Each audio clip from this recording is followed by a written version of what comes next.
এক নম্বর আমল আল্লাহ রাব্বুল আলামিনকে অধিকারী স্মরণ করা। আল্লাহ রাব্বুল আলামিনকে অধিকারী স্মরণ করা। আল্লাহ রাব্বুল আলামিনকে স্মরণ করতে হবে কিভাবে? জিকিরের মাধ্যমে, ইবাদতের মাধ্যমে।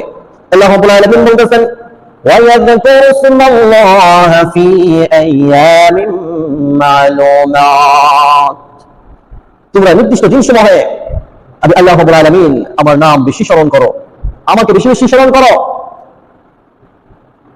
আমরা স্মরণ করব কিভাবে? আল্লাহ রাব্বুল আলামিনকে স্মরণ করব শুধু আল্লাহ আল্লাহ জিকির করে?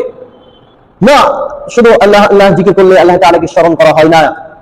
আমাদেরকে স্মরণ করতে হবে প্রতিটা কাজে, প্রতিটা ক্ষেত্রে আল্লাহ রাসূল সাল্লাল্লাহু আলাইহি ওয়াসাল্লাম যেভাবে আমাদেরকে শিখিয়েছেন সেইভাবে আল্লাহ রাব্বুল আলামিনকে আমাদেরকে স্মরণ করতে হবে। আমরা ইবাদত বলতে আল্লাহ তাআলাকে স্মরণ করা বলতে শুধু নামাজ, রোজা, হজ, যাকাত, সামঞ্জস্য ইবাদতগুলোকে বুঝি না। মুসলমানের প্রতিটা কার্যক্রম, প্রতিটা অ্যাক্টিভিটিস সব